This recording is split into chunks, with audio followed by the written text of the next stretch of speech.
आदरणीय अभिभावकों और प्रिय विद्यार्थियों, सुप्रभात। आज की शुरुआत एक अच्छे सुविचार से करते हैं, तो सुनिए सुविचार। आपका भविष्य उससे बनता है जो आप आज करते हैं, कल नहीं। दोबारा से सुविचार सुनिए। आपका भविष्य उससे बनता है जो आप आज करते हैं, कल नहीं। तो बेटा, हम अपना संस्कृत व्याकरण का अध्याय 3 पढ़ रहे हैं। उसमें आपका धातु रूप प्रकरणम है। धातु रूप के बारे में हमने पहले वीडियो में जाना था कि धातु किसे कहते हैं या क्रिया किसे कहते हैं या अपना अंग्रेजी में वर्ब क्या होता है। ठीक है, ये सब हमने जाना था और हमने उसके 2 ही लकार के रूप में जाना था। मुख्य रूप से मैंने बताया था कि 5 लकार होते हैं, लेकिन आपके जो सिलेबस में 2 ही लकार है, लट और लिरिट लकार। और लट और लिरिट लकार में आपने पट धातु के बारे में उसके रूप को भी जाना था और समझा था। आज हम कुछ धातु के रूप जानेंगे और समझेंगे लट और लिरिट लकार में। तो देखिए, सबसे पहले हमारी जो धातु है, खाद धातु है। कौन सी धातु है? खाद। खाद का अर्थ होता है खाना। ठीक है, खाना। खाद का अर्थ क्या होता है? खाना। ये हमारा लट लकार है। लट लकार मतलब वर्तमान काल। कौन सा काल होता है? वर्तमान काल। ठीक है बेटा, तो देखिए वही हमने एक वचन, द्विवचन और बहुवचन। इधर हमारा वही प्रथम पुरुष, मध्यम पुरुष और उत्तम पुरुष। ठीक है बेटा, तो ये हमारे तीनों वचनों में, तीनों पुरुषों में लिखना होता है अपना धातु। तो देखिए हमारा लट लकार और वर्तमान काल और खाद धातु है हमारी। तो इसके कैसे रूप बनते हैं? ती तय अंति, वो आपको पता ही होगा, याद ही होगा। क्या क्या आता है? ती त अंति, सी थ थ, आमी आवे आमे। ये लगता है ना अंत में बेटा सभी में? हाँ, तो एक तरह से ये सब में लगता है। इसके हमें मूल शब्द जोड़ना है आगे बस। ठीक है, तो आइए समझिए। देखिए खाद, खाद हमारा मूल शब्द है इसमें। ठीक है, मूल शब्द हमारा क्या है? खाद। और ती हमारा आ गया है, तो क्या बन गया? खादती। क्या बन गया? खादती। खादतः, खादतः और खादंती, खादंती। ठीक है बेटा, खादती, खादतः, खादंती। ठीक है, आगे देखिए खादशी, सी लगता है ना इसमें, हमारा मध्यम पुरुष में सी थ थ। खादसी, खाद थ। सिर्फ इसमें क्या अंतर है? ओनली विसर्ग का ही आपका अंतर है। अगर हम विसर्ग नहीं लगाएंगे तो अर्थ ही चेंज हो जाता है हमारा। ये भी बता देती हूँ बेटा इसमें। खाद थ, देखो सिर्फ यहाँ पे सेम ही आपका एक जैसा ही शब्द है, लेकिन सिर्फ विसर्ग से ही हमारा इसका अर्थ चेंज हो जाता है। ठीक है ना, यहाँ 2 से लिया जाता है, यहाँ सभी से हो जाता है। आगे आ जाएगा खादामी, खादामी, खादाव और खादामह, खादामह। देखो अंत में हमारा सभी में ती त अंति, सी थ थ, आमी आवे आमे। ये आपने पढ़ा था ना जानने के लिए कि हम इसकी पहचान कैसे रखेंगे कि अंत में हमारे ये सब याद होंगे, आगे सिर्फ हमें मूल शब्द लगाने होंगे। ठीक है बेटा, तो ये हमारे इस तरह से रूप बन गया इसका। ये हमारे कौन सा है? लट लकार वर्तमान काल का। अब देखिए लिरिट लकार, खाद धातु का ही लिरिट लकार में देखिए, और लिरिट लकार होता है हमारा भविष्यत काल के लिए। ठीक है, लिरिट लकार कौन सा होता है? भविष्यत काल के लिए। तो देखिए इसका जो मूल शब्द है वो थोड़ा चेंज हो जाता है। जैसे हमारा पट में हो गया था, पटिष्यति हो गया था ना बेटा, तो इस तरह से हमें लिखना है खादिष्यति। लास्ट में तो हमारा अंत में तो वही आ रहा है, ती त अंति, वही लगना है। ठीक है, तो देखिए खादिष्यति,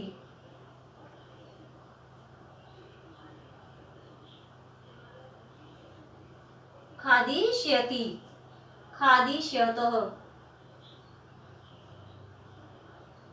खादिष्यतः और खादिष्यन्ति।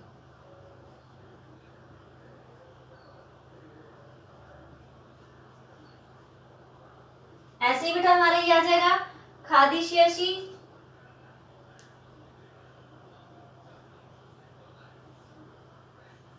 खादिष्यसि, खादिष्यथ, थ के बाद विसर्ग आएंगे, इसमें विसर्ग का जरूर ध्यान रखना है बेटा। और खादिष्यामि, सॉरी खादिष्यतो, थ आएगा लेकिन विसर्ग नहीं आएंगे इसमें। ठीक है, खादिष्यतु। ये उत्तम पुरुष में खादिष्यामि, खादिष्यावै, खादिष्यामः, खादिष्यामि, खादिष्यावः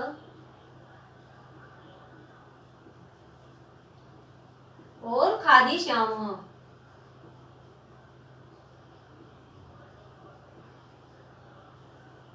तो बेटा शायद मुझे उम्मीद है कि आपको ये समझ में आया होगा। जैसे आपने पढ़ धातु पढ़ा है सेम ऐसे ही, सिर्फ हमें याद रखना है ती तय अंति सी थ और आमी आव आमय, और आगे हमें मूल शब्द लगाने होंगे। लट लकार में लिट में थोड़ा हमारा चेंज हो जाता है, वो आपको बता ही दिया है। अब हम पढ़ेंगे पथ। पथ का अर्थ होता है गिरना, ठीक है, क्या होता है गिरना। और ये हमारा है लट लकार में। लट लकार में देखिए वही सेम हो जाएगा, सिर्फ हमें ती तय अंति के आगे क्या लगाना है, मूल शब्द लगाना है। क्या लगाना है, मूल शब्द लगाना है। तो देखिए पतती क्या हो जाएगा, पतती, पतती, पततः और पतंती। ठीक है बेटा, आया समझ में। ऐसे ही पतसी, पतसी, पतथ और पतथ, पतामी, पतावा, पतामय,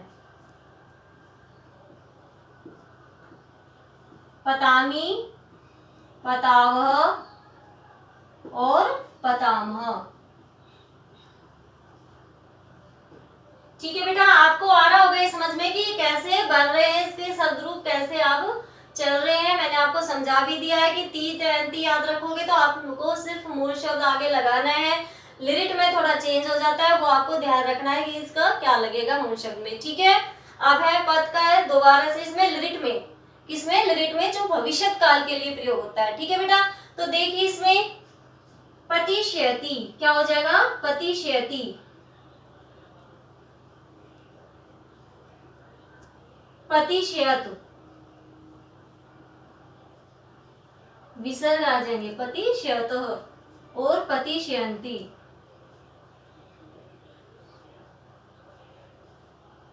पतिष्यन्ति। ऐसे ही पतिशयसि, पतिशयसि, पतिशयथ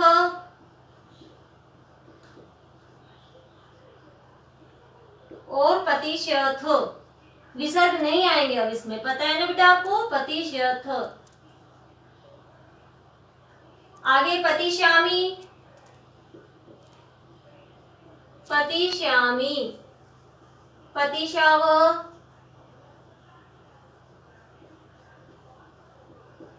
पतिशावः और पतिश्यामः।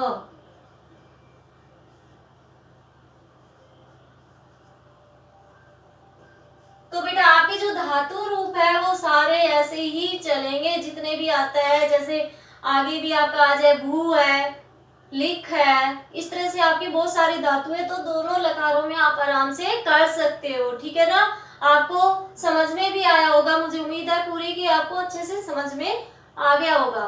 तो बेटा ये आपको अपनी फेयर नोटबुक में अच्छे से सुंदर लेख में लिखना भी है, याद भी करना है, प्रैक्टिस भी करनी है, इसके अभ्यास भी करना है। इसके आगे मैं आपको अभ्यास कार्य कराऊंगी आपके अध्याय 3 का ही धातु रूप का। ठीक है बेटा, धन्यवाद।